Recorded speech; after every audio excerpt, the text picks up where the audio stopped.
DJM TV.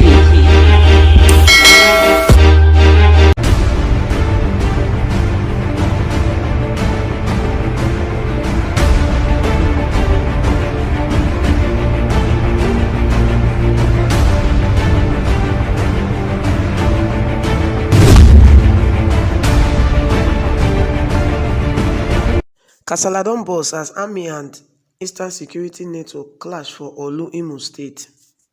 My correct person there, I welcome you to DJM TV daily news update, where we dey give una the real matters and gist them as they happen for our country, Nigeria.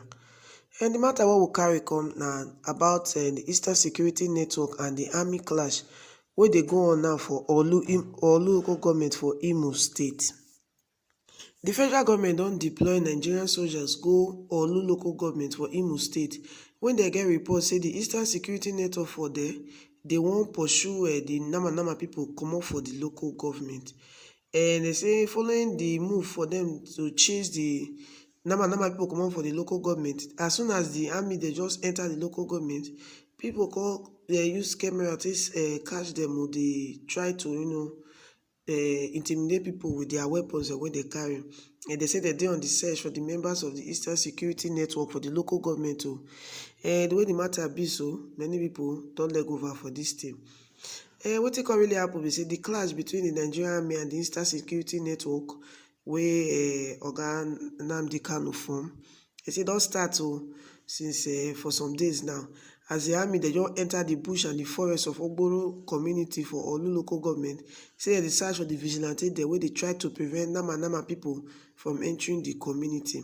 Since then, house and property where they for the Ogboro community there, they don't catch fire and many people they don't leg over go the other side. And when they contact the commissioner of police or the local government, it also say you not get any information concerning what they happen, but you know say they tell us say Nigerian Army that they come. The issue of these Nama people where they cause kasala for the community, even for the country, not be today matter. I think that they on for a very long time now, and both the federal government and the state government never fit do anything to stop this thing. Now that reason, I made the call from the Eastern Security Network to help to safeguard the people against such attitudes and bad things the way they happen for their community. That one not be crime at all. So what it will make them say me the carrying army come for the matter. Another eyewitness we report for social media to say this thing, although now because of the Nama people with the ESN, they want patrol come up for all local government, I mean they carry the army come. Say but what it really start the clash, we be like say they call the pump granite enter people body. Say one matter we happen for beer parlor. Say the army they are 3 men, they argue. And I know the way army they do as they argue with the men, they call look and say this men they insult us. So the army they call they beat the men. So one of them now they call get to retaliate. As they retaliate, they call injure one of the army person. We be like say I be their captain. So the army officer now he call pump bullet enter one of them body. That one call leg over.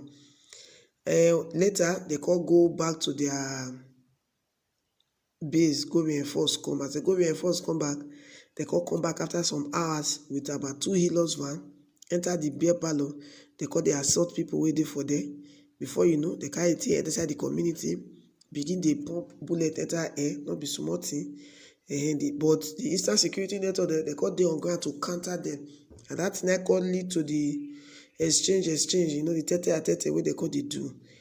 What they call the governor of the state, Inco release a statement concerning the issue. First of all, he said they send condolences to the affected families, and in the place say those who they involved will be brought to judgment. As we bring on this matter, so 5 buildings, including 1 church, Blessed Holy Trinity Sabbath Mission for inside Olu local government, it don't reach ground for this matter, and people don't wound for the matter safe. What did the governor can really talk for this matter? The governor can say he go impose curfew as measure to restore peace to the area. Hope Uzodinma will be the governor of Imo State. Don't order the 6 to 6 curfew. That's no, in fact, no movement. 6 a.m. to 6 p.m. Everybody inside your house, everybody talk. He said the dogs to dawn they affect the following areas for Olu zone, we include Olu, Osu, Oru East, Oru West, Idiato North, Idiato South, Njaba, Nsu, Nwangele, and Nkwere.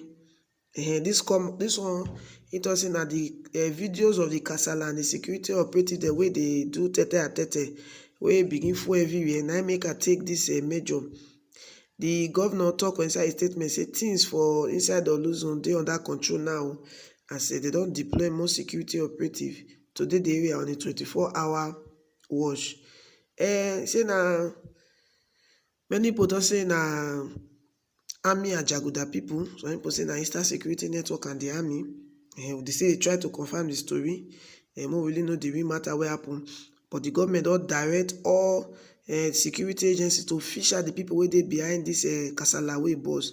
And can advise all law-abiding citizens to comply with the curfew. He say make they dey inside their house as they don't deploy heavy security to the area. And then to see anybody they catch, they violate the curfew, they go treat them as suspect. So as such, if you know say your hand not there for this matter, make you dey inside the house. And he say one assure all the Imo people say the situation for Olu area is dey under control, and the security operatives go dey patrol the area for 24 hours. Say equally, every security measure wey dey necessary, they don't put her in place to ensure say people go about their business without fear of molestation for the area them. Say he wants sincerely condole with the families of the bereaved and all the victims of the incident, saying they assure them say government they committed to find out wetin really happen. And the Nigerian Army don't say they want the people of the Olu zone to provide the body of the fallen heroes, or they will face serious consequences for this matter. And they don't say they don't lose about 5 soldiers for Olu and over 4 policemen when they do tete with the other people, the way come outside, call challenge them. They say they don't storm Olu again, only for them to confront us, and in the process, we call lose 2 more people. The army does say the men they always they come out from bush with juju, and then they hide from the granite. They as the granite they enter their body. He say our commander don't tell us more go inside the bush or go find the come outside. He say, but that will not be possible because we don't know their trap for inside that bush. Say the point where they try make, we say the army go they continue to invade Olu until they give them the body of their members then where they buy. Now this whole matter again has to just stay be, because now we not go understand what they really they happen. Now there's now because Nama people who they want pursue come for the local government. Let make the Nigerian government send the army they go enter the area. They go clash with the people. Normally, when you go somewhere, you go follow the people, see relate. May you know how the matter take they play. You investigate the matter. May you know how the matter they be. But for them to go clash with the community people, you guys see BO because they not go expect the people go just open wide they look them. They do the what they don't like. Not good like that. Because this now modern age, you not feel the molest person, make the person just look you. We know what happen for the NSAS protest. We know say Belen never still sweet many Nigerians on top that matter we play that time. So for them to give this kind of warning, say they will continue to invade Olu because of this matter. You guys see, because we never constantly understand what it be government interest with this Nama people themselves. They pay tax and begin what they do for government, because we never still know what they really play. Well, for me, my own contribution for this matter be say, may they calm down, because this whole matter now may not go turn Olu to war zone. So may they calm down. It's Nama people they save. May they go rent land or may they buy land. May they do their business, because I never see where Southern or Eastern will go north, go they misbehave on another person land when you say not being get the land or not be buyer. They don't go agree for you at all. You know, if you go that side, go do some certain things, they go attack you. This whole government supporting Nama people, it don't turn to another thing. But we just hope say this whole matter go soon die down. Well, I don't know how you see this matter. Shook your mouth for this matter, self. Make yourself talk your own. May we hear what you think concerning this matter. Don't forget that this is still DJM TV Daily News Update. And my name na Lauro Favor. DJM TV. DJM TV.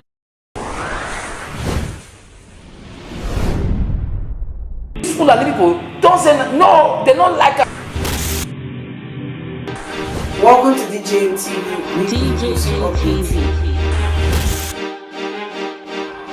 DJM TV.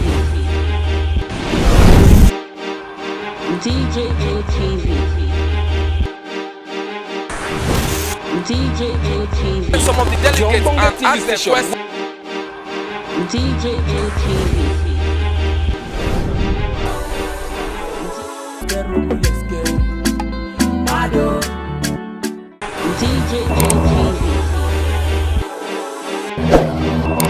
DJM TV.